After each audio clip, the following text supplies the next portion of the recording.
नमस्कार दोस्तों, आइए जानते हैं उत्तर प्रदेश की दिन भर की ताजा और बड़ी खबरें। वही आपने अभी तक वीडियो को लाइक और चैनल को सब्सक्राइब नहीं किया तो फटाफट से कर लीजिए। वही आप यूपी के किस जिले से इस वीडियो को देख रहे कमेंट में जरूर बताइए। आज की पहली खबर, राशन कार्ड धारकों के लिए बुरी खबर। मार्च से नहीं मिलेगा राशन। राशन कार्ड में दर्ज परिवार के सभी सदस्यों की ई-केवाईसी न करवाने वालों के लिए बुरी खबर है। जिन राशन कार्ड धारकों ने अब तक सभी सदस्यों की ई-केवाईसी नहीं कराई है, उन्हें मार्च माह से राशन मिलना बंद हो जाएगा। इसके साथ ही इन सदस्यों के नाम राशन कार्ड से डिलीट भी कर दिए जाएंगे। ई-केवाईसी करने वाला पोर्टल बंद कर दिया गया है। जून माह से हो रही ई-केवाईसी में 8 माह से ज्यादा समय बीतने के बाद अब तक 38,78,110 सदस्यों में 28,95,735 की ई-केवाईसी पूरी हुई है। अभी 9,82,375 सदस्यों की ई-केवाईसी शेष है। यदि दोबारा पोर्टल नहीं चला तो ई-केवाईसी नहीं कराने वाले इन सदस्यों को राशन नहीं मिलेगा।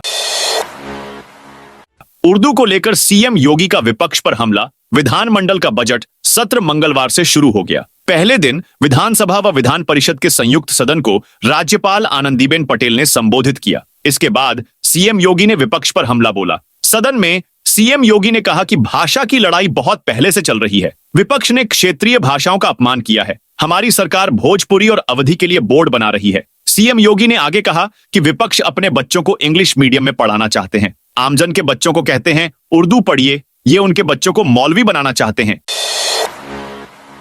योगी सरकार का बड़ा फैसला, अब शहीद के भाई को भी मिल सकेगी सरकारी नौकरी। सीमा पर रक्षा करते या आतंकी हमले में बलिदान हुए विवाहित बलिदानियों के भाई भी अब अनुकंपा के आधार पर नौकरी पा सकेंगे। कैबिनेट बाय सर्कुलेशन में विवाहित बलिदानियों के आश्रितों को नौकरी देने के नियमों में संशोधन किया गया है। विवाहित जवान के बलिदानी होने पर अब तक उनकी पत्नी, पुत्र या विधवा पुत्रवधू, अविवाहित पुत्रियां, कानून संगत दत्तक पुत्र या पुत्री के अलावा माता पिता को नौकरी देने की व्यवस्था थी। कई बार बलिदान होने वाले जवान की पत्नी उनके भाई से विवाह कर लेती हैं। ऐसे में अब आश्रितों की सूची में बलिदानी के भाई भी शामिल होंगे।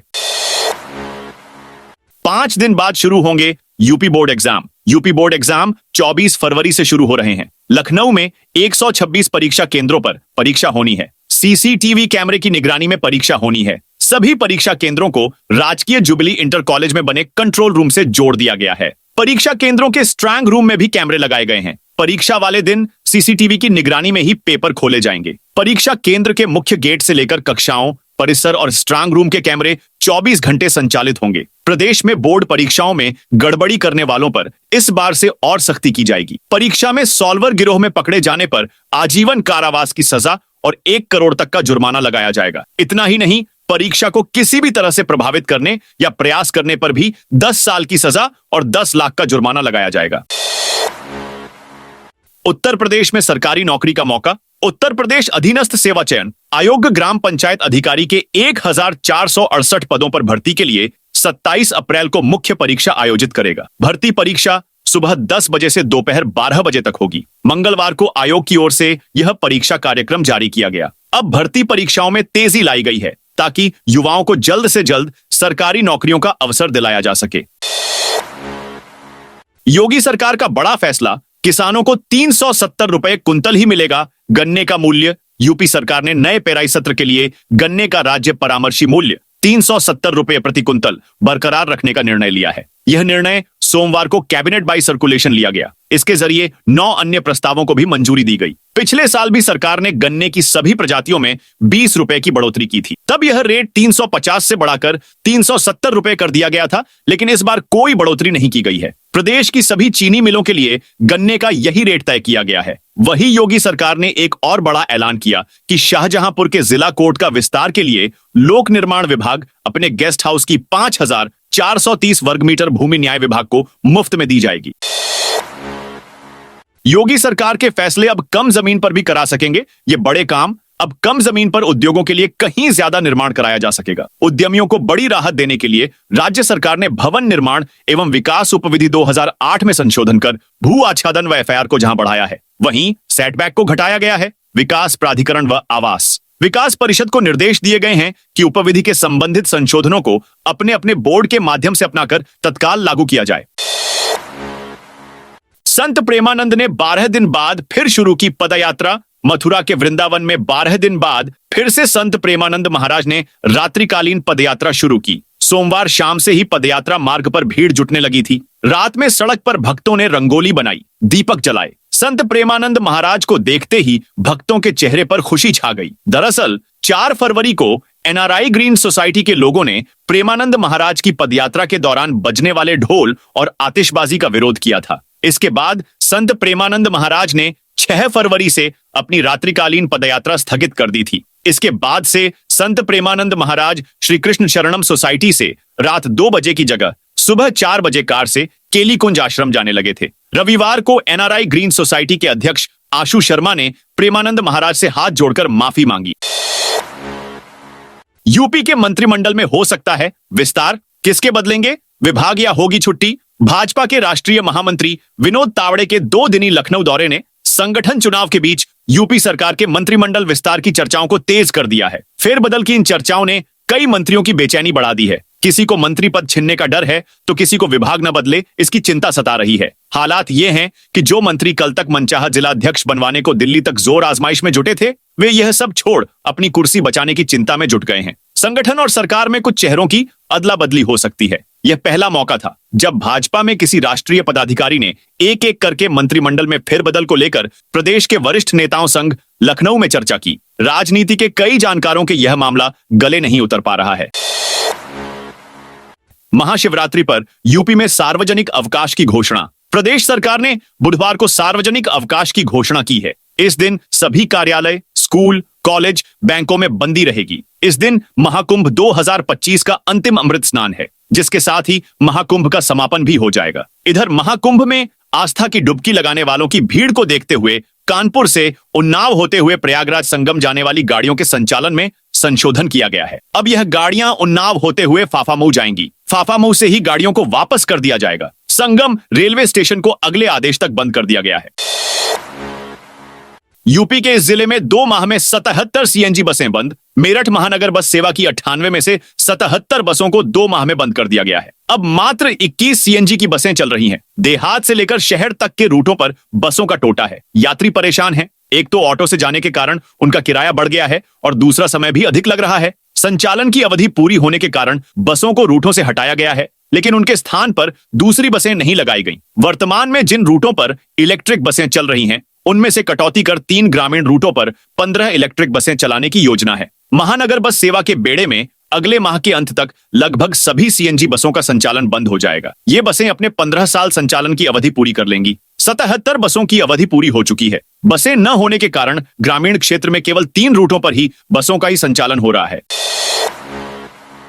बिना अनुमति प्रयागराज में प्रवेश करने वाली नाव होगी जब्त। बक्सर से प्रयागराज कुंभ जाने के लिए नाव सेवा की अनुमति न तो बक्सर प्रशासन ने दी है और न ही भारतीय अंतर्देशीय जलमार्ग प्राधिकरण से इस बारे में कोई आधिकारिक सूचना मिली है। जिला प्रशासन ने स्पष्ट रूप से चेतावनी दी है कि ऐसी यात्रा अत्यधिक खतरनाक हो सकती है। इस कारण प्रशासन ने नाव यात्रा से संबंधित गतिविधियों पर कड़ी नजर रखने का निर्देश दिया है।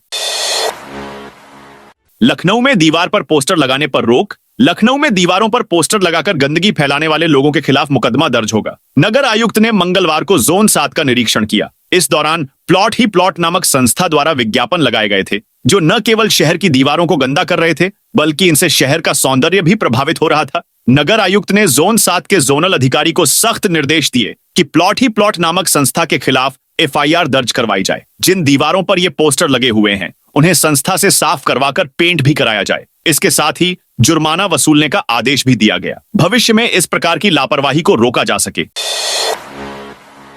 योगी सरकार के 100 दिवसीय टीबी अभियान में बड़ी सफलता। उत्तर प्रदेश सरकार के 100 दिवसीय सघन टीबी अभियान के तहत अब तक 89,967 टीबी मरीजों की पहचान की गई है। इस अभियान के 69 दिनों में स्वास्थ्य विभाग की टीमों ने 2,45,00,000 से अधिक लोगों की स्क्रीनिंग की और 12,65,000 लोगों को टीबी से बचाव की दवा दी गई। मुख्यमंत्री योगी आदित्यनाथ के निर्देश पर यह अभियान चलाया जा रहा है, जिसमें 75 जिलों को कवर किया गया है। आजम के बेटे अब्दुल्ला को शत्रु संपत्ति मामले में मिली जमानत। शत्रु संपत्ति हड़पने के मामले में आरोपित बनाए गए आजम खां के बेटे पूर्व विधायक अब्दुल्ला की जमानत अर्जी मंगलवार को मंजूर हो गई। इसी के साथ अब्दुल्ला के सभी मामलों में जमानत हो गई है। अब जल्द ही वह सीतापुर जेल से बाहर आ सकेंगे। यह मुकदमा रिकॉर्ड रूम के सहायक अभिलेखपाल मोहम्मद फरीद की ओर से सिविल लाइंस थाने में 9 मई 2020 को दर्ज कराई गई थी। लखनऊ के पीरपुर हाउस निवासी सैयद आफाक, अहमद व अज्ञात के विरुद्ध मुकदमा दर्ज हुआ था। इसमें शत्रु संपत्ति को खुर्द-बुर्द करने का आरोप है। भारी भीड़ के कारण लखनऊ प्रयागराज संगम समेत 7 ट्रेनें निरस्त। प्रयागराज में आयोजित महाकुंभ 2025 के दौरान श्रद्धालुओं की भारी भीड़ के कारण रेलवे प्रशासन को विशेष व्यवस्थाएं करनी पड़ रही है। अधिक संख्या में कुंभ स्पेशल और नियमित ट्रेनों के संचालन से ट्रैक पर कंजेशन बढ़ गया है, जिससे कुछ ट्रेनों को निरस्त करना पड़ा है। फर्जी टीटीई बनकर चेकिंग करने वाली महिला गिरफ्तार। लखनऊ के चारबाग रेलवे स्टेशन पर टीटीई बनकर टिकट चेकिंग करने वाली महिला को जीआरपी ने गिरफ्तार किया है। वहीं मोबाइल फोन चोरी करने वाले एक आरोपी को भी गिरफ्तार किया गया है। मालेपुर संत रविदास नगर की रहने वाली काजल नाम की महिला वेटिंग रूम में टिकट चेक कर रही थी। इस दौरान जीआरपी की तरफ से अभियान चलाया जा रहा था। महिला टीटीई की वेशभूषा ने चेकिंग में लगी हुई थी। जीआरपी और स्टेशन अधीक्षक को आशंका हुई तो महिला से आईडी मांगी गई। इस पर महिला ने फर्जी आईडी दे दी। इसके बाद मामले में महिला के खिलाफ मुकदमा दर्ज किया गया है। नासिक कुंभ 2027 के लिए महाकुंभ का अध्ययन करने पहुंची टीम। योगी सरकार द्वारा महाकुंभ 2025 को लेकर किए गए कुशल प्रबंधन और नई पहलों से समझने के लिए नासिक की एक उच्च स्तरीय टीम मंगलवार को महाकुंभ नगर पहुंची। इस टीम ने महाकुंभ 2025 के विभिन्न आयोजन स्थलों, घाटों, अखाड़ों और अन्य प्रमुख स्थानों का निरीक्षण किया और वहां की व्यवस्थाओं का प्रत्यक्ष अवलोकन किया। साथ ही आंतरिक यातायात प्रबंधन, भीड़ नियंत्रण, स्वच्छता व्यवस्था और विभिन्न प्रशासनिक पहलुओं पर भी जानकारी प्राप्त की। यूपी में पश्चिमी विक्षोभ की दस्तक। यूपी में एक बार फिर मौसम करवट लेने जा रहा है। हिमालय क्षेत्र में सक्रिय पश्चिमी विक्षोभ बुधवार और गुरुवार को यूपी दस्तक देगा। इसके असर से बादल छाए रह सकते हैं और 1 या 2 बार बारिश होने के आसार हैं। मौसम विभाग की माने तो गुरुवार को मुरादाबाद समेत पश्चिमी यूपी के कई हिस्सों में बारिश की संभावना है, जिसके चलते ठंड एक बार फिर बढ़ जाएगी। दिन में धूप खिलने से बढ़ती गर्माहट और रात के न्यूनतम तापमान में भी बढ़ोतरी के चलते सर्दी का असर घटने के सिलसिले के बीच अब एक बार फिर बारिश के आसार हैं। 19 फरवरी को पूर्वी और पश्चिमी यूपी में सुबह और शाम को हल्का कोहरा छाने की आशंका है। वहीं 20 फरवरी को पश्चिमी यूपी में बारिश की संभावना है। सहारनपुर, मुजफ्फरनगर, बरेली, रामपुर, गौतम बुद्ध नगर, गाजियाबाद और मुरादाबाद समेत कई जिलों में हल्की से मध्यम बारिश हो सकती है। इससे तापमान में गिरावट का पूर्वानुमान है। लखनऊ के हजरतगंज में कई बड़े शोरूम की जमीन वापस लेगी योगी सरकार। लखनऊ में हजरतगंज के कई बड़े शोरूम रेस्टोरेंट व्यापारियों के हाथ से वापस जाएंगे। वर्षों से प्राइम लोकेशन की इन संपत्तियों पर मामूली किराए पर व्यवसाय कर रहे इन लोगों से शोरूम वापस लिए जाएंगे। योगी सरकार ने इसके लिए कवायद शुरू कर दी है। शत्रु संपत्ति अभिरक्षक कार्यालय ने इनका सर्वे शुरू करा दिया है। हलवासिया बिल्डिंग के बाद अब Kapoor hotel, royal cafe hotel, Kohli brothers, Avneeta Bahal के शोरूम सहित जनपद की 11 दुकानों का भी सर्वे होगा। मंगलवार को जिला प्रशासन, एलडीए तथा शत्रु संपत्ति अभिरक्षक कार्यालय की टीम इन बिल्डिंग के सर्वे के बाद अपनी संपत्ति होने का बोर्ड लगाएगा। कानपुर में आयकर विभाग का छापा। कानपुर में एसएन के पान मसाला समूह के यहां 125 घंटे से चल रही आयकर विभाग की छापामारी खत्म हो गई। इस दौरान समूह के 45 करीबियों के यहां आयकर विभाग में छापा मारा। दिल्ली, नोएडा, नेपाल, गोवा सहित अन्य बड़े शहरों में 550 करोड़ रुपए की बेनामी संपत्ति होने की जानकारी मिली। आयकर की टीम ने इलेक्ट्रॉनिक डिवाइस और कई अन्य दस्तावेजों को जब्त कर लिया है। अभी आंकड़े और बढ़ तैयार किया जा रहे हैं। बरामद की गई टैक्स चोरी और बेनामी संपत्ति में और वृद्धि हो सकती है। सूत्रों के मुताबिक काली कमाई को जमीन और संपत्ति खरीदने में लगाया गया, जिससे गुरुग्राम, नोएडा, दिल्ली, कानपुर, नेपाल, गोवा, बेंगलुरु, मुंबई में संपत्ति बनाई गई।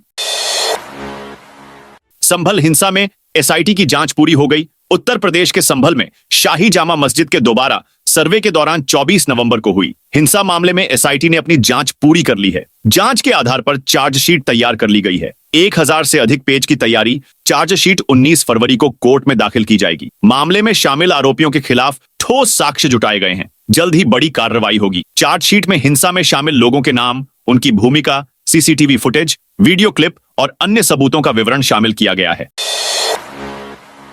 लखनऊ पुलिस सॉल्वर गैंग के सदस्य की प्रॉपर्टी कुर्क करेगी। लखनऊ पुलिस सॉल्वर गैंग से जुड़े एक आरोपी की संपत्ति कुर्क करने जा रही है। इसको लेकर उसके अमरोहा स्थित घर के बाहर कुर्की का नोटिस चस्पा किया गया। वह पुलिस विभाग के वायरलेस ऑपरेटर भर्ती की परीक्षा में धांधली कर रहा था। पुलिस उसकी 1 साल से तलाश कर रही थी। चिन्हट पुलिस के मुताबिक 3 फरवरी 2024 को चिन्हट स्थित institute of computer science campus में द्वितीय पाली में हेड ऑपरेटर मैकेनिकल वायरलेस विभाग की परीक्षा हो रही थी। यूपी में शराब की दुकान खोलने की प्रक्रिया अब हुई आसान। उत्तर प्रदेश में नई आबकारी नीति के तहत शराब और भांग की दुकानों के लिए ई लैटरी की आवेदन प्रक्रिया शुरू हो गई है। इस नई व्यवस्था में आम आदमी भी अब आवेदन कर सकता है। योगी आदित्यनाथ सरकार ने इस नीति को लागू कर राज्य में शराब व भांग की दुकानों के संचालन के तरीके को और अधिक पारदर्शी बना दिया है। इसके तहत आवेदन करने वाले व्यापारी आबकारी विभाग के ऑनलाइन पोर्टल पर पंजीकरण करके आवेदन कर सकते हैं। आबकारी आयुक्त आदर्श सिंह के अनुसार इस प्रक्रिया के अंतर्गत आवेदन करने के लिए सभी आवेदकों को आवश्यक आयु सीमा, आवेदन शुल्क और अन्य शर्तों का पालन करना होगा। केवल 21 वर्ष से अधिक आयु के लोग इस आवेदन प्रक्रिया का हिस्सा बन सकते हैं। गोरखपुर में ई रिक्शा संचालन के नए नियम लागू। गोरखपुर में बढ़ती जाम की समस्या को देखते हुए प्रशासन ने ई रिक्शा संचालन को लेकर सख्त नियम लागू कर दिए हैं। मंगलवार को पुलिस लाइन में संभागीय परिवहन विभाग, यातायात पुलिस और ई रिक्शा संगठनों के साथ बैठक हुई। इसमें निर्णय लिया गया कि अब हर ई रिक्शा उसी थाना क्षेत्र में चलेगा जहां उसका पंजीकरण हुआ है। इसके अलावा ई रिक्शा मालिक अब अपना वाहन किराए पर नहीं दे सकेंगे, बल्कि उन्हें खुद ही चलाना होगा। हज माफियाओं से सतर्क रहें। यूपी के हज यात्री। उत्तर प्रदेश में हज माफियाओं का जाल फैलता जा रहा है। मदरसा माफियाओं के बाद अब हज माफिया भी सक्रिय हो गए हैं, जो यात्रियों को सस्ते और लुभावने पैकेज की पेशकश कर उनकी मेहनत की कमाई ठगने का काम कर रहे हैं। लखनऊ के लालबाग में आयोजित एक पत्रकार वार्ता में गैलेक्सी हज ऑर्गेनाइजेशन प्रा लेफ्टिनेंट ने हज 2025 के लिए एक अलर्ट जारी किया और यूपी के हज यात्रियों को माफियाओं से सतर्क रहने की सलाह दी। अब कानपुर मेट्रो के स्मार्ट कार्ड से दिल्ली, मुंबई, पुणे मेट्रो में भी करें सफर। कानपुर मेट्रो के एनसीएमसी स्मार्ट कार्ड से दिल्ली, मुंबई और पुणे मेट्रो में भी यात्रा कर सकते हैं। इन शहरों की कुछ मेट्रो लाइनों पर यह सुविधा लागू हो चुकी है। वन नेशन वन कार्ड के तहत एक कार्ड से देश में कहीं भी यात्रा करने की सुविधा देने की सरकार की तैयारी है। एनसीएमसी सिस्टम इसी मिशन का हिस्सा है। अभी देश में 23 शहरों में मेट्रो है। इनमें से 15 शहरों में मेट्रो चालू हो चुकी है। इस कार्ड से देश में किसी भी मेट्रो ही नहीं, बल्कि रोडवेज, सिटी बसें, पार्किंग और रिटेल सेवाओं से भी लाभ ले सकेंगे। गो स्मार्ट कार्ड धारकों को किराए में 10% की छूट भी मिल रही है। कानपुर मेट्रो के आईआईटी से मोती झील तक सभी स्टेशनों पर यह सुविधा लागू हो चुकी है। बम बम भोले, हर हर महादेव के जयकारों से गूंजने लगी राजधानी की सड़कें। महाशिवरात्रि के पावन अवसर पर राजधानी की सड़कों पर भक्ति भाव की लहर दौड़ पड़ी है। कानपुर के बिठुर से गंगा जल लेकर निकले हजारों कांवरियों के जत्थे लखनऊ से गुजरते हुए शिवधाम महादेवा की ओर बढ़ रहे हैं। भोलेनाथ के इन भक्तों की श्रद्धा और उत्साह राजधानी वासियों को महाशिवरात्रि के आगमन का एहसास करा रही है। हर हर महादेव और बम बम भोले के गगनभेदी जयकारों से शहर की गलियां और सड़कें भक्तिमय हो गई हैं। कांवरियों की सेवा के लिए राजधानी में विभिन्न सामाजिक संगठनों और भक्तों ने जगह जगह शिविर लगाए हैं। इन शिविरों में कांवरियों को ठहरने, फलाहार, चाय और अन्य आवश्यक सुविधाएं प्रदान की जा रही हैं। बुद्धेश्वर महादेव मंदिर परिसर में कांवरियों के लिए विशेष व्यवस्था की गई है। अयोध्या राम मंदिर में ड्रोन से भगदड़ मचाने की कोशिश। यूपी के अयोध्या से बड़ी खबर आ रही है। दर्शन पूजन के लिए राम मंदिर में उमड़ा रही श्रद्धालुओं की भारी भीड़ के बीच भगदड़ मचाने की कोशिश का मामला सामने आया है। साजिश के तहत राम मंदिर परिसर में ड्रोन कैमरा गिराया गया है। मामले में पुलिस ने ड्रोन को कब्जे में लेते हुए अज्ञात के खिलाफ केस दर्ज कराया है। एक हफ्ते में इस तरह की दूसरी घटना सामने आई है। 10 फरवरी को भी ऐसा ही एक अन्य ड्रोन दर्शन मार्ग के बगल गिराया गया था, जिसमें आरजेबी चौकी प्रभारी ने रिपोर्ट दर्ज कराई थी। होली और शबे बारात पर बेवजह न निकालें, जुलूस अनुमति जरूरी। हाथरस के सिकंदरा राव में पुलिस अधीक्षक चिरंजीव नाथ सिन्हा की अध्यक्षता में पीस कमेटी की बैठक आयोजित की गई। बैठक का मुख्य उद्देश्य महाशिवरात्रि, होली और अन्य आगामी त्योहारों को शांतिपूर्ण तरीके से मनाना सुनिश्चित करना था। बैठक में नगर पालिका सिकंदरा राव के चेयरमैन, उप जिलाधिकारी, एसडीओ विद्युत विभाग, राजकीय चिकित्सा अधिकारी और थाना प्रभारी मौजूद रहे। इसके साथ ही क्षेत्र के धर्मगुरु, ग्राम प्रधान और गणमान्य व्यक्तियों ने भी हिस्सा लिया। अधिकारियों ने त्योहारों के दौरान सुरक्षा व्यवस्था को लेकर कई महत्वपूर्ण निर्देश दिए। महाशिवरात्रि के दौरान मंदिरों में भीड़ को नियंत्रित करने का आग्रह किया गया। होली और शबे बारात के लिए जुलूस निकालने से पहले प्रशासन से अनुमति लेना अनिवार्य बताया गया। वीर अब्दुल हमीद का नाम फिर से स्कूल के मुख्य द्वार पर लिखा गया। 1965 के युद्ध नायक परमवीर चक्र विजेता अब्दुल हमीद का नाम यूपी में गाजीपुर के स्कूल के मुख्य प्रवेश द्वार पर फिर से लिख दिया गया है। हमीद के परिवार और अन्य लोगों के विरोध के बाद शिक्षा अधिकारी बैकफुट पर आ गए और नाम दोबारा लिख दिया गया। जिला मुख्यालय से लगभग 35 किलोमीटर दूर झखनिया तहसील के धामूपुर गांव में स्थित इस स्कूल का नाम मूल रूप से हमीद के नाम पर रखा गया था, जिन्होंने बचपन में यहीं पढ़ाई की थी। 5 दिन पहले स्कूल की रंगाई पुताई के बाद बेसिक शिक्षा विभाग ने मुख्य द्वार पर उनका नाम हटाकर पीएम श्री कंपोजिट स्कूल लिख दिया था। इससे हमीद का परिवार नाराज हो गया। शुरुआत में शिक्षा अधिकारियों ने प्रवेश द्वार पर हामिद का नाम पुनः स्थापित करने के बजाय दीवार पर हामिद का नाम लिखकर परिवार को शांत करने का प्रयास किया। हालांकि हामिद के पोते जमील अहमद ने इस मामले को उच्च अधिकारियों तक पहुंचाया। महाकुंभ के धूल से नागा साधुओं को एलर्जी। प्रयागराज महाकुंभ से लौटे नागा साधुओं को धूल से एलर्जी हो गई है। यह बात IMS-BHU के न्यूरोलॉजी विभाग की ओर से किए जा रहे जांच में सामने आई है। वहीं BHU की दूसरी टीम रिसर्च के लिए जेनेटिक्स टेस्ट के लिए सैंपल इकट्ठा कर रही है। यह टीम प्रतिदिन शाम 5 बजे तुलसी घाट से दशाश्वमेध घाट सैंपल ले रही है। जालौन में 20,000 रिश्वत लेते PWD कैशियर गिरफ्तार। जालौन में झांसी से आई एंटी करप्शन टीम ने PWD विभाग के एक कैशियर को 20,000 रुपए की रिश्वत लेते रंगे हाथों गिरफ्तार किया है। इस गिरफ्तारी से PWD विभाग में हड़कंप मच गया। एंटी करप्शन टीम कैशियर को गिरफ्तार करने के बाद उरई कोतवाली ले आई, जहां उसके खिलाफ मुकदमा पंजीकृत करते हुए जेल भेजा जा रहा है। बजट सत्र में आउटसोर्सिंग कर्मचारियों की मांगों पर हो विचार। प्रदेश भर के विभिन्न राजकीय विभागों में करीब 8 लाख आउटसोर्स कर्मचारी अलग अलग पदों पर कार्यरत हैं। इन आउटसोर्स कर्मचारियों को बहुत कम वेतन मिलता है। संयुक्त स्वास्थ्य आउटसोर्सिंग संविदा कर्मचारी संघ उप्र के महामंत्री सच्चिता नंद मिश्रा ने सरकार से मांग की है कि आउटसोर्स कर्मचारियों की मांगों पर विधानसभा बजट सत्र में चर्चा की जाए। संघ की मांग पर कार्यरत कर्मचारियों को उचित वेतन का निर्धारण कर तत्काल भुगतान की प्रक्रिया शुरू की जाए। नो हेलमेट नो फ्यूल अभियान फ्लॉप डीएम का अब नया फरमान जारी। वाराणसी में अब 2 पहिया से ऑफिस आने वालों अधिकारी कर्मचारियों के लिए हेलमेट अनिवार्य कर दिया गया है। जिलाधिकारी एस राजलिंगम ने फरमान जारी किया है कि यदि कोई आदेश का उल्लंघन करता है तो उसके ऑफिस में आने पर रोक लगाई जाए। जिलाधिकारी के इस फरमान को लेकर विकास भवन, कलेक्ट्रेट, VDA से लेकर अन्य सरकारी दफ्तरों में सरगर्मी बढ़ गई है। अधिकतर कर्मचारी बिना हेलमेट के ही दफ्तर आते हैं। अंग्रेजों के जमाने जैसी बेड़ियां पहनकर विधानसभा पहुंचे सपा विधायक अतुल प्रधान। उत्तर प्रदेश की विधानसभा का बजट सत्र मंगलवार से शुरू हो गया। सत्र में हिस्सा लेने के लिए मेरठ की सरधना सीट से समाजवादी पार्टी के विधायक अतुल प्रधान अंग्रेजों की जमाने जैसी बेड़ियां पहनकर पहुंचे। इसके पीछे की मंशा पूछने पर प्रधान ने कहा कि अमेरिका से भारतीयों को हथकड़ियों में जकड़कर वापस भेजा जा रहा है। सरकार इसका विरोध नहीं कर रही है। ऐसे में सरकार को जगाने के लिए उन्होंने विरोध का यह तरीका अपनाया है। वह दिखाना चाहते थे कि बेड़ियों में जकड़ा आदमी कितना असहाय नजर आया है। हंगामे के बीच राज्यपाल ने 8.35 मिनट में पूरा किया अभिभाषण। यूपी विधानमंडल का बजट सत्र मंगलवार को विपक्ष, खास तौर पर समाजवादी पार्टी के सदस्यों के जोरदार हंगामे के बीच शुरू हुआ। राज्यपाल के सदन में अभिभाषण पढ़ने की शुरुआत करने के साथ ही सपा सदस्य वेल में उतर आए और जोरदार नारेबाजी शुरू कर दी। हंगामे और शोर शराबे के बीच राज्यपाल आनंदीबेन पटेल ने सरकार की उपलब्धियां गिनवाई और अपना अभिभाषण महज 8.35 मिनट में पूरा कर दिया। राज्यपाल आनंदीबेन पटेल सदन में करीब 11.03 बजे आईं। राष्ट्रगान के बाद जैसे ही उन्होंने अभिभाषण पढ़ना शुरू किया तो नेता विरोधी दल माता प्रसाद पांडेय द्वारा इशारा करने पर सपा सदस्य तख्तियां लेकर सदन में उतर आए। उन्होंने जोरदार नारे लगाने शुरू कर दिए। उनके हाथ में तख्तियां थीं जिन पर सरकार विरोधी नारे लिखे हुए थे। सपा सदस्य बार बार इन तख्तियों में लिखे नारे लगाते रहे।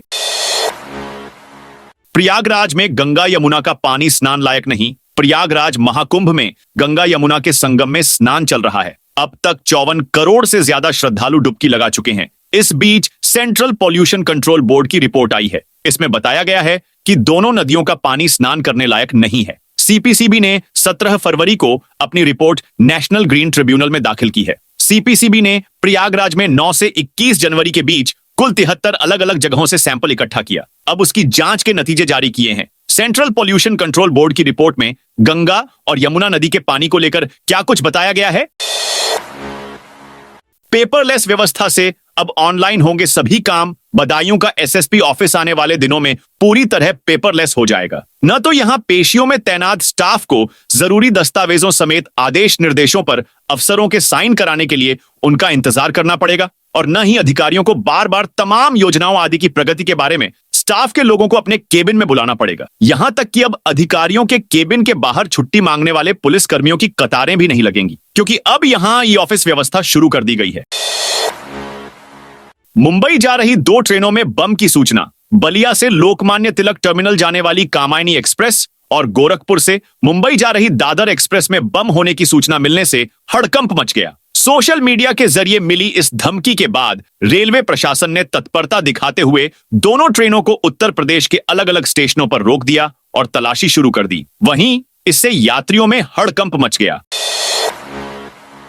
अयोध्या, काशी और मथुरा बन रहे वेडिंग डेस्टिनेशन। अयोध्या, काशी और मथुरा हिंदू संस्कृति में तीनों ही स्थल धर्माध्यात्म, प्रेम, मर्यादा और समर्पण के प्रतीक हैं, जो दार्शनिक और वैवाहिक मूल्यों का संदेश देते हैं। पिछले कुछ समय में इन स्थानों पर बाहर से आकर विवाह करने का प्रचलन बढ़ा है। विशेषकर अयोध्या और वाराणसी में आयोजनों की संख्या में अधिक बढ़ोतरी हो रही है। पर्यटन विभाग अब इन स्थलों को प्रमुख वेडिंग डेस्टिनेशन बनाने के लिए प्रयास कर रहा है। इसके लिए विशेष अनुदान देकर मैरिज लॉन, होटल सहित अन्य वैवाहिक स्थलों को विकसित किया जाएगा। पर्यटन विभाग के अधिकारी संबंधित व्यवसायियों के साथ प्रति सप्ताह बैठक करेंगे। दोस्तों, यह थी उत्तर प्रदेश की दिन भर की ताजा और बड़ी खबरें। जय हिंद, जय भारत,